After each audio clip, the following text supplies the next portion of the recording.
Good morning, fishermen. I'm Jim Thompson with Central Pro-Am Fishing, Branson, Missouri. And what an honor I have today.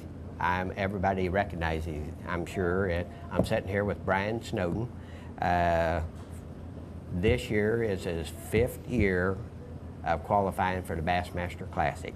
That's incredible. Thank you for taking your time to be here with me, buddy. I can't Thanks for having me, Jim. I can't tell you how excited I am. You're leaving this Thursday, and you got to be walking on cloud 9 about what you're getting ready to do. You know, it's always exciting when you get to start off with the Classic. And you know, the best thing is just to get to go fishing again. You know, we've had all this snow and stuff, and it's just, it's really kind of been eating at me the last couple of weeks. You know, I'm ready to go wet a line. In the downtime here, if you have any downtime, have you got to fish any at all to be tuned up, or have you been doing promotional stuff and so on? Mainly promotional stuff, but I got my new boat, and I spent a couple days out on Table Rock, and you know, caught some on a crankbait and a jerkbait, and you know, just being out there, you know, kind of makes you start thinking of the Classic and what you're going to do and how to prepare for it. Sure. That kind of leads me into something.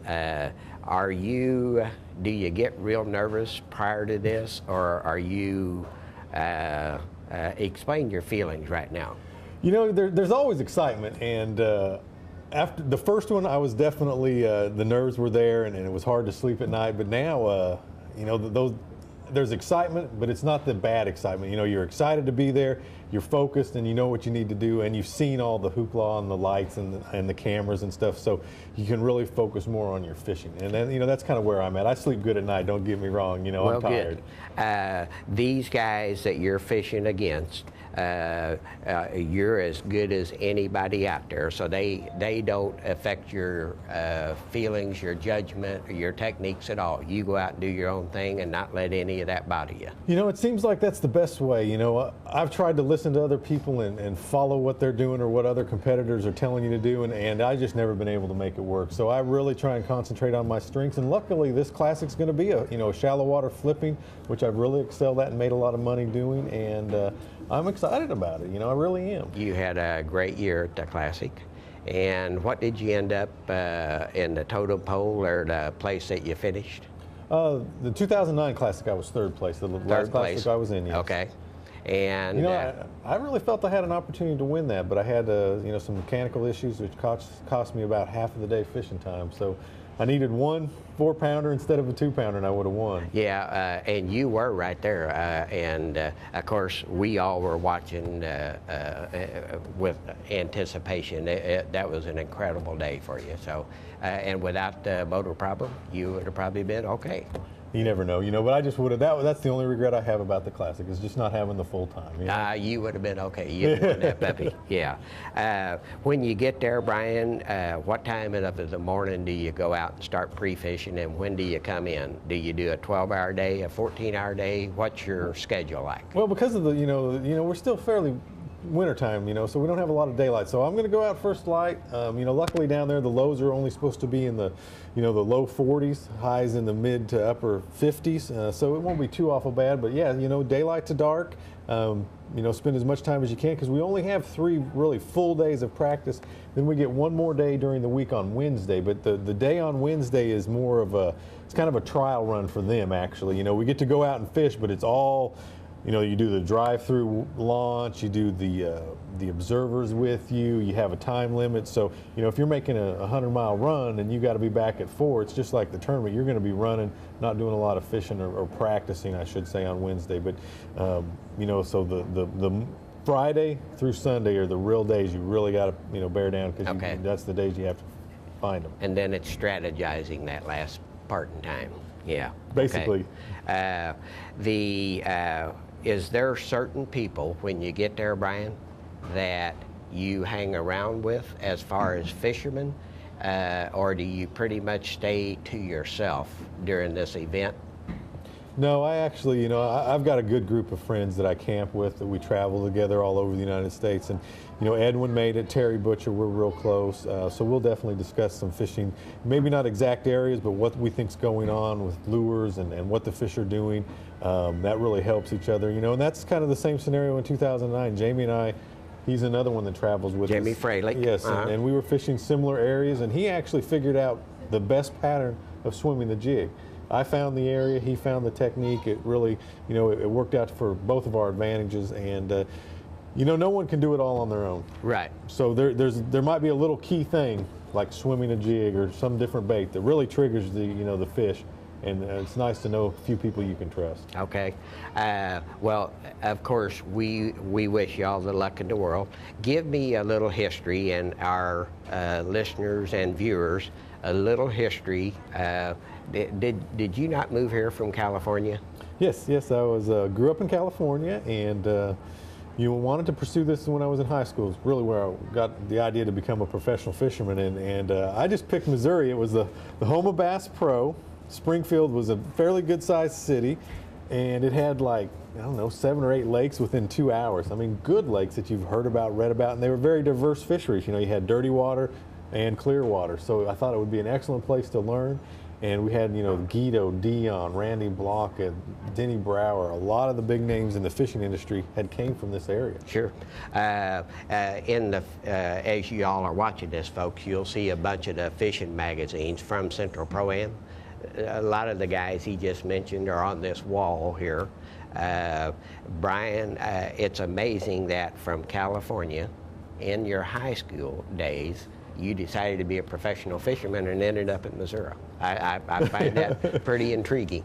Yeah, it's always a journey, and that's I look around and I remember all the good friends I've made, and you look on the wall of all the great magazine covers when you win an event and stuff, and it just seems like only yesterday, and it's just it's been a lot of fun, and if it wasn't for the Central Pro-Am and getting that start in the back of the boat when I was in college, I might not have been here, so it's really cool. So you did start on the non-motor side, and I know you actually started when you came to Missouri. Is that where you started fishing? Yeah, I joined the local bass club. Okay. And the Missouri Lakes Bass Club was the first club the only club I'd ever been in the state of Missouri, and then the Central Pro-Am. I mean, it was the elite Midwestern tournament trail. I mean, you had the biggest names that didn't fish bass here. Right. And it was one of those learning curves that just really increased the amount of knowledge I gained fishing with all those different people. I just couldn't afford to fish on the front, but everyone would take me practicing. I'd help them with expenses. And there wasn't a single person, if I asked them to go, they would say, "Get in the boat, let's go." Sure. So that was, it was great. And that's the way fishing's supposed to be, and and that's a great thing. I know that locally here, you're still good friends with Pete Winters and Doty, of course. Yeah. Pete probably had a pretty major part in your success and so on, didn't he? There was a lot of people. Kelly Powers helped me. I fished with him some. He helped me with some of my sponsorship issues and how to work some of that, navigate that. Eric Holt, the list goes on and on. There was a good number of people that were willing to give to me and help me. And, that's really what I've continued to try and do. I'll do charity events and give product that I have to children.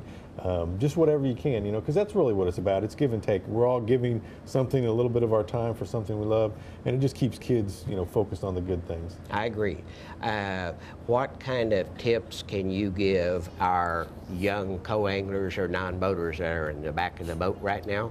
And I remember when I was just starting, how can I be just like Brian Snowden, or what's the right way to approach it? Give them just a little quick lesson on the proper approach. Well, the first thing I'm going to recommend is everyone, it's a very competitive market.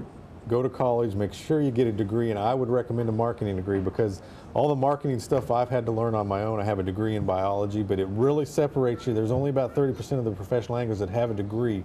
So it really helps separate yourself, and if you had the knowledge to market yourself as an individual, you're really going to do good, because it takes a lot of money to be able to fish the Elite Series and stuff. I mean, you're looking at $60,000 a year just to go, and without the help of sponsors, you're never going to make it. Right. But the best thing, about fishing is you can do it at any level. You can do it at the back of the boat. If you're willing to learn and go with people, you can have success. It just takes a little time. You've got to build it up. You've got to start out at the lower levels and work your way through. And then the reason why you usually have to work your way through is because you have to learn how to market yourself, to acquire sponsors, to move on up to the next level. Sure. Because of the cost. And that's what it did. I mean, it was a long process, a 7-8 year process. Right. Great advice for our young fishermen, and I appreciate you saying, get your degree first. Get your education, get your degree first, and that's what sets you apart from a lot of the ordinary fishermen. Yeah, but I still had a real rough time, you know, because I didn't have a marketing degree. Right. I've had to learn a lot of this. And But you had good help. I had good help. Yeah, I did. And I've had a lot of people that helped me through that. Okay. We wish you all the luck in the world, of course. Now, help me out with Central Pro-Am.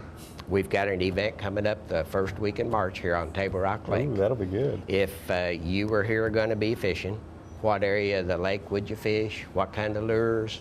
Okay. And give our fishermen a tip from a pro. Well, the first thing I would do is a jerkbait's going to be a real key bait because it's going to catch some of your bigger fish. You know, 5/16, 3/8 ounce small jig. Probably going to be the two things I start with. If we get some warm weather and the water starts to get above that 47, then you can go with your wiggle warts and things like that. The key, you know, and I would look for transition. You know, I would look for still steep banks, 45 degrees, but I would look for them right next to a flat gravel spawning area.